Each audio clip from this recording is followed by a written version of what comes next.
مفتی طارق مسعود special. جی ہاں، آج کل لوگوں میں ایک رواج چل پڑا ہے کہ 10 بجے پورے ملک میں اذانیں شروع ہو جاتی ہیں اور گھروں میں چھتوں پر بھی۔ اس بارے میں ہمارے بعض اردو فتاویٰ میں لکھا ہوا ہے کہ مصیبت کے موقع پر اذان دینا مستحب عمل ہے، اور بعض نے لکھا کہ مباح عمل ہے، لیکن کوئی دلیل نہیں ہے ہمارے پاس اس کے، کوئی صحابی سے، نہ کوئی کسی صحابی سے منقول ہے، نہ کسی حدیث میں ہے۔ کوئی ایک دو روایتیں جو پیش کی جاتی ہیں بالکل موضوع من گھڑت حدیثیں ہیں وہ، تو اس لیے اس کو اگر کوئی سنت سمجھتا ہے تو بہرحال پھر یہ بدعت ہے، سنت تو بالکل بھی نہیں ہے یہ عمل۔ بعض حضرات یہ دلیل دیتے ہیں، جو ہمارے بعض اکابر نے بھی اس کو، بعض نے مباح لکھا ہے، اور اس کی دلیل یہ دی ہے کہ یہ تو ہم اس کو سنت نہیں سمجھ رہے، بطور رقیہ کے کر رہے ہیں۔ رقیہ کہتے ہیں کہ دم کے طور پر نا، تو دم کے لیے تو ثبوت کی ضرورت نہیں ہوتی، لیکن اس پر بھی ایک اشکال یہ ہے کہ عوام تو اس میں فرق نہیں کر رہی کہ رقیہ کیا ہوتا ہے۔ عوام تو یہی سمجھے گی کہ یہ ایک عمل ہے جس کا اسلام نے ہمیں حکم دیا، کیونکہ علماء جس بات کا حکم دیں تو عوام تو اس کو اسلامی کا حکم سمجھتی ہے۔ تو اگر بدعت نہ بھی قرار دیں تو بدعت کی طرف لے جانے والی چیز بہرحال ہے۔ اور دوسری بات یہ کہ رقیہ کا یہ طریقہ کہ بآواز بلند پوری قوم اجتماعی سطح پہ کر رہی ہو، تو یہ رقیہ کم، اس میں عبادت کا عنصر اور ایک اجتماعی حیات کی وجہ سے اس میں جو ہے وہ سنت کا عنصر زیادہ جھلک رہا ہے، یعنی لوگ اس کو سنت ہی سمجھیں گے۔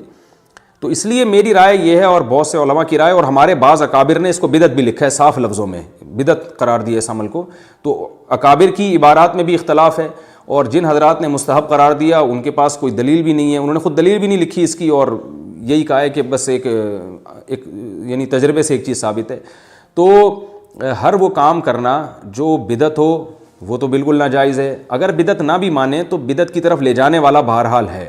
تو اس لیے پھر دوسری بات یہ کہ اس کی ضرورت کیا ہے۔ جو کرنے کے کام شریعت نے ہمیں اس موقع پہ بتائے ہیں، جو صحیح احادیث سے ثابت ہیں، وہ اتنے زیادہ ہیں کہ ہمیں ان چیزوں کی طرف جانے کی ضرورت ہی نہیں ہے۔ سب سے پہلے قرآن مجید میں اللہ نے فرمایا استغفروا ربکم انہ کان غفارا، استغفار کرو، گھر میں توبہ کرو، بیٹھ کے اللہ سے معافیاں مانگو، گناہوں سے استغفار کرو، تو یہ کام کرنے کا ہے۔ اور دوسری بات، احادیث میں جو دعائیں آتی ہیں، بسم اللہ الذی لا یضر مع اسمہ شیء فی الارض ولا فی السماء وهو السمیع العلیم، 7 دفعہ صبح یہ دعا پڑھیں، 7 دفعہ شام یہ دعا پڑھیں۔ یہ دعائیں پڑھیں جو حدیث میں بتائی گئی ہیں، اعوذ بکلمات اللہ التامہ من کل شیطان وہامہ ومن کل عین لامہ، یہ دعا بتائی گئی ہے۔ سورہ فاتحہ بتائی گئی ہے بطور رقیہ کے، اذان تو کہیں بھی نہیں بتایا نبی صلی اللہ علیہ وسلم نے۔ تو جو کام بتایا ہے اس کو فوکس نہیں کیا جا رہا، جو نہیں بتایا وہ پوری قوم چھتوں پہ چڑھ کے اذانیں دینا شروع کر دی ہیں۔ لوگ کنفیوز بھی ہو جاتے ہیں کہ پتہ نہیں نماز کا ٹائم ہو گیا کیا ہوا۔ تو اس لیے ہماری رائے یہ ہے کہ احتیاط کا تقاضا یہ ہے کہ یا تو یہ بدعت ہے، اور اگر جو اس کو سنت نہیں سمجھ رہے تو بدعت نہیں بھی ہے، تو ایسی چیز بہرحال ہے جو بدعت کو فروغ دینے کا ذریعہ بن سکتی ہے، تو اس لیے اس سے اجتناب ہی بہتر ہے، بلکہ میری نظر میں اجتناب کرنا واجب ہے اس عمل سے۔ اور البتہ ایک بات ضرور ہے کہ آپ اجتناب کریں اگر آپ ہمارے فتوے کو فالو کر رہے ہیں، لیکن اگر آپ ہمارے فتوے کو فالو نہیں کر رہے تو طنز و تشنیع نہ کریں۔ جس کے فتوے کو فالو کرنا ہے پھر آپ اس کے فتوے کو فالو کریں، لیکن علماء کو آپس میں لڑانے کی کوشش نہ کریں، بحث مباحثے کی کوشش نہ کریں۔ ہوتا یہ ہے کہ میں نے ایک کلپ ریکارڈ کروایا، اب یہ اس مکتب فکر کو بھیج دیا جائے گا جو کہہ رہے ہیں اذان سنت ہے، پھر وہاں سے ہو سکتا ہے میرے خلاف کوئی کلپ ریکارڈ ہو کر آ جائے، پھر جب میرے خلاف ایک کلپ ریکارڈ ہو کر آئے گا تو یا تو میں اس کے خلاف ریکارڈ کرواؤں گا، اور اگر میں صبر کر کے چپ کر کے بیٹھ گیا تو میرا کوئی فین ہوگا وہ کلپ ریکارڈ کروا دے گا، تو دنیا تماشا دیکھے گی۔ ادھر کورونا وائرس سے تباہی پھیل رہی ہے، ادھر کلپ بازیاں، ایک نئی کلپ بازیاں شروع ہو گئی۔ تو بھائی جس نے اذان دینی ہے دے، نہیں دینی ہے نہ دے، جس کو جو سمجھ میں آ رہا ہے کرے، لیکن آپس میں پھڈے بازی نہ کریں۔ یہ بہت اہم پوائنٹ کی بات ہے۔ تو میری طرف سے کسی کو دفاع کرنے کی ضرورت ہے، اور گزارش یہ کہ میری مخالفت میں بھی نہ بولیں تاکہ کوئی دفاع کی نوبت ہی نہ آئے۔ تو جس کو جس عالم کی رائے پر اعتماد ہے اس کی رائے پر عمل کرے۔ ہماری رائے یہ ہے کہ یہ عمل ٹھیک نہیں ہے، اس سے اجتناب لازم ہے۔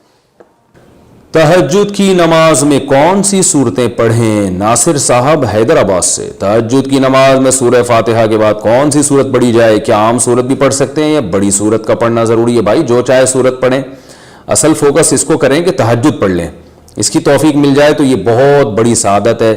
نبی صلی اللہ علیہ وسلم نے فرمایا رات کے آخری حصے میں اللہ تعالیٰ آسمان دنیا کی طرف آتے ہیں اور کہتے ہیں حل من مستغفر اغفر له حل من مسترزق ارزق له، کوئی ہے مجھ سے گناہوں کی معافی طلب کرنے والا میں اس کو معاف کروں، کوئی ہے مجھ سے رزق مانگنے والا میں اس کو رزق دوں۔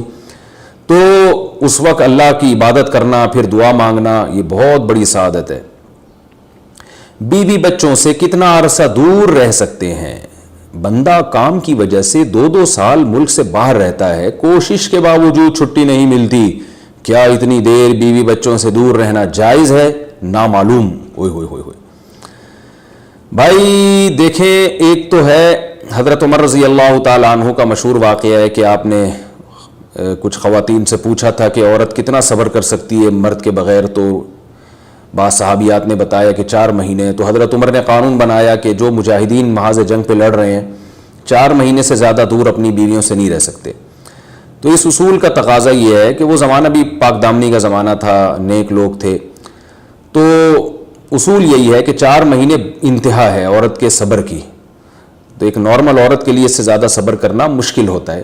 تو اس لیے بہتر یہی ہے, قانون یہی ہے کہ 4 مہینے سے زیادہ دور نہیں رہنا چاہیے.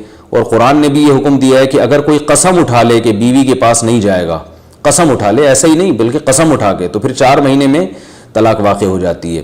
بعض فقہا کے نزدیک عورت کو طلاق کا اختیار ہو جاتا ہے عدالت کے ذریعے, بعض کے نزدیک ہو جاتی ہے طلاق. تو اس سے بھی پتہ چلتا ہے, قرآن سے بھی اشارہ ملتا ہے کہ 4 مہینے جو ہے یہ ایک انتہائی مدت ہے ایک نارمل عورت کے لیے. تو اس زمانے میں تو اس کی اہمیت اور زیادہ بڑھ گئی ہے. وجہ اس کی ہے کہ بے حیائی, موبائل, انٹرنیٹ پر بیہودہ چیزیں, یہ سب چیزیں انسان کی شہوت کو بڑھاتی ہیں, مرد کی بھی اور عورت کی بھی.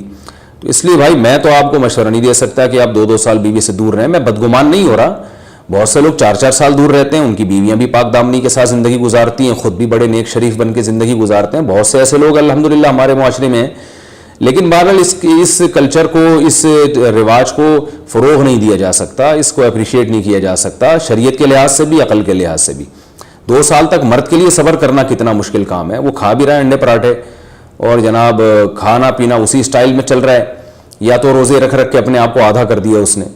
تو سوال عورت کے ساتھ مرد کا بھی تو ہے نا, مرد میں تو قوت اور شہوت اللہ نے اور بھی زیادہ رکھی ہے, تو وہ کیسے صبر کرے گا؟ مرد کی جو قوت برداشت ہے وہ فقہا نے اور اطباء نے بیان کی 1 مہینہ ہے.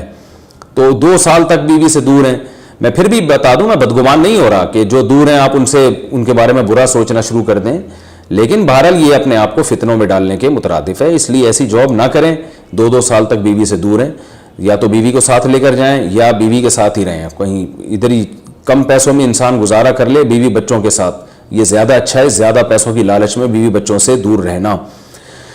باقی بیوی آپ کی راضی ہے اس جاب پہ, یا آپ کے پاس کوئی آلٹرنیٹ ہے ہی نہیں, آپ جاب چھوڑ کے آئیں گے تو آپ کو لالے پڑ جائیں گے کھانے پینے کے, تو ایک مجبوری ہے, مجبوری کے حکام الگ ہوتے ہیں. لیکن نارملی اس کی بہرحال ترغیب نہیں دی جا سکتی.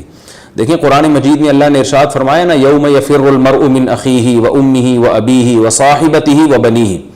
قیامت کے دن کی ہولناکیوں کو اللہ نے بیان کیا کہ انسان اپنے باپ سے دور بھاگے گا, بیٹے سے دور بھاگے گا, بھائی سے دور بھاگے گا. جہاں بیوی کا تذکرہ آیا تو یہ نہیں کہا کہ بیوی سے دور بھاگے گا, بلکہ فرمایا اس سے دور بھاگے گا جو اس کے ساتھ رہا کرتی تھی, یعنی صاحب کہتے ہیں ساتھ رہنے والے کو, صاحبہ سے دور بھاگے گا.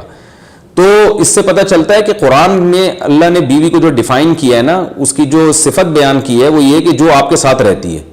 تو جب شادی ہو گئی تو سمجھو بیوی پھلترو کی طرح چپک گئی ہے اب آپ کے ساتھ, جہاں جاؤ گے آپ کے ساتھ جائے گی. تو قرآن سے بھی اشارہ ملتا ہے کہ بیوی سے ساتھ رہنے کی چیز ہے. اب آپ 2-2 سال, پھر ایک دفعہ تھوڑی ہوتا ہے کہ 2 سال کے لیے چلے گا 2 سال بعد واپس آئے. جو باہر جاب کرتے ہیں وہ تو پھر آئے 1 مہینے بعد پھر 2 سال کے لیے چلے گا, ان کی تو ساری جوانی باہر ہی گزر جاتی ہے. تو اس لیے مجھے یہ بہرحال سمجھ میں نہیں آتا, شریعت کی روح سے یہ پسندیدہ کام نہیں ہے. بہت سخت مجبوری ہے تو ایک الگ بات ہے, لیکن اچھا کام نہیں ہے یہ. غربت میں انسان بیوی بچوں کے ساتھ گزارا کر لے, یہ زیادہ بہتر ہے اس دولت سے جس میں انسان بیوی بچوں سے ہی دور ہو. کیا کرنا ہے ایسی دولت کا کہ آپ اپنے بیوی بچوں سے گھر بار سے دور ہیں. انسان جو شریف آدمی, عزت دار آدمی, اس کو تو گھر میں سکون ملتا ہے بھائی. ملٹی لیول مارکیٹنگ کا حکم. ملٹی لیول مارکیٹنگ جو ہوتی ہے, جسے ہم چین مارکیٹنگ بھی کہتے ہیں, اس میں جو کمائی ہوتی ہے کیا وہ حلال ہے؟ ہماری کمپنی میں کسی قسم کا سود نہیں لیا جاتا, نہ کسی ممبر سے بھاری بھرکم انویسٹمنٹ کرائی جاتی ہے, کسی کو کی فکس سیلری بھی نہیں ہوتی. جتنا آپ اور آپ کی ٹیم مل کر پوائنٹس بناتے ہیں اتنا کمیشن ملتا ہے. کیا یہ حلال ہے؟ نزہت صاحبہ کراچی سے. دیکھیں چین مارکیٹنگ کے جہاں تک مجھے معلومات ہے نا, جو میری ریسرچ ہے وہ یہ ہوتا ہے کہ آپ کمپنی کی کوئی پروڈکٹ ہے وہ بکواتے ہیں اوپن مارکیٹ میں نہیں, بلکہ 5 یا 10 افراد کو آپ نے فروخت کروائی, وہ پھر وہ 5 یا 10 افراد آگے, ان میں سے ہر ایک 5 یا 10 افراد کو فروخت کرتا ہے. تو وہ آگے جو فروخت کرے گا اس کا کمیشن بھی آپ کو ملتا ہے. حالانکہ یہ کس بات کا کمیشن آپ کو مل رہا ہے, اس میں آپ کی محنت تو ہے نہیں. اور وہ پروڈکٹ کی جو ویلیو ہوتی ہے آپ اس ویلیو سے زیادہ ویلیو پر اس کو خرید رہے ہوتے ہیں، اسی لالچ میں کہ آپ جب آگے 5 کو بکوائیں گے اور وہ 5 کو بکوائیں گے تو ان کا کمیشن بھی آپ کو ملے گا. تو پوائنٹ اس حساب سے بنتے ہیں، اس پوائنٹ میں آپ کی محنت کا دخل نہیں ہوتا. تو اور یہ بھی غرر ہے، قمار کی ایک قسم ہے کہ آپ ایک معمولی چیز زیادہ پیسوں پہ خرید رہے ہیں اس لالچ میں کہ یہ آگے بھی کئی لوگوں کو بک جائے گی، تو اس لیے یہ جائز نہیں ہے. اگر اس کے علاوہ کوئی اور کام ہو رہا ہے تو آپ وضاحت سے بتائیں، لیکن چین مارکیٹنگ میں جہاں تک مجھے نالج ہے اسی طرح سے ہو رہا ہوتا ہے. اگر کچھ اور ہے تو آپ کھل کے بتائیے تو پھر اس کے حساب سے جواب دیا جائے گا. اچھا بھائی، مسبوق امام کے ساتھ سلام پھیر دے تو کیا کرے؟ اگر ہم عصر یا عشاء کی دوسری رکعت میں امام کے ساتھ ملے اور آخر میں غلطی سے امام کے ساتھ سلام پھیر دیا تو جو پہلی رکعت رہ گئی تھی وہ کس طرح ادا کریں گے؟ خان زیب، سومرو، ٹنڈو، محمد خان. بھائی اگر آپ نے امام کے ساتھ غلطی سے سلام پھیر دیا اور السلام اتنا لفظ آپ کی زبان سے نکل گیا تو یہ بھی سلام ہی ہے، تو اس کا مطلب آپ ایک رکن چھوڑ کر دوسرے رکن میں شفٹ ہو گئے ہیں. تو ایسی صورت میں سجدہ سہو واجب ہو جاتا ہے، کیونکہ آپ کے ذمہ لازم تھا کہ آپ کھڑے ہو جاتے لیکن آپ نے امام کے ساتھ سلام پھیر دیا. اگر صرف گردن موڑی اس سے کچھ نہیں ہوگا، السلام اتنا لفظ کم از کم زبان سے نکلے تو پھر آپ کھڑے ہو کے باقی نماز ایسے ہی کریں جیسے مسبوق پوری کرتا ہے، آخر میں آپ سجدہ سہو کر لیں. جوتے پہن کر تلاوت قرآن کرنا، کیا جوتے پہن کر قرآن مجید کی تلاوت کر سکتے ہیں؟ نیز میں کرسی پر بیٹھ کر تلاوت کرتا ہوں اور میری پاؤں ہلانے کی عادت ہے، تلاوت کے دوران اس طرح پاؤں ہلانے میں کوئی حرج تو نہیں ہے؟ اسامہ اوکاڑا سے. بھائی جان، پاؤں ہلانا ویسے بھی اچھا کام نہیں ہے. لہو و لعب اور لا یعنی کاموں سے ہمارے نبی صلی اللہ علیہ وسلم نے منع کیا. یہ ویسے بھی ایک آداب کے خلاف ہے، بیٹھے میں بلا وجہ انسان ہل رہا ہے، اور قرآن مجید کی تلاوت کے دوران پاؤں ہلانا اور بے ادبی ہے. لیکن بہرحال کوئی حلال و حرام سے اس کا تعلق نہیں ہے، تلاوت کو فوکس کریں، ایسا نہ ہو کہ اس کی وجہ سے تلاوت ہی چھوڑ دیں آپ. تو بہتر یہ کہ پاؤں نہ ہلائیں. کس عالم کی تفسیر سنیں؟ کیا میں ڈاکٹر اسرار احمد برہوم کی قرآن مجید کی تفسیر سن سکتا ہوں؟ اگر نہیں تو پھر کون سی تفسیر سننا میرے لیے بہتر ہے؟ مصطفیٰ صاحب ممبئی سے. ڈاکٹر اسرار احمد کی تفسیر بھی سن سکتے ہیں، اور باقی بہت ساری تفسیریں، میری بھی اپنی اب تفسیریں ریکارڈ ہو رہی ہیں، اور ابھی رمضان میں انشاءاللہ ہم اس کو باقاعدہ سیریل وائز ہم اس کو ریکارڈ کروائیں گے. فرسٹ رمضان سے شروع ہو جائے گا سلسلہ انشاءاللہ، وہ بھی سن سکتے ہیں.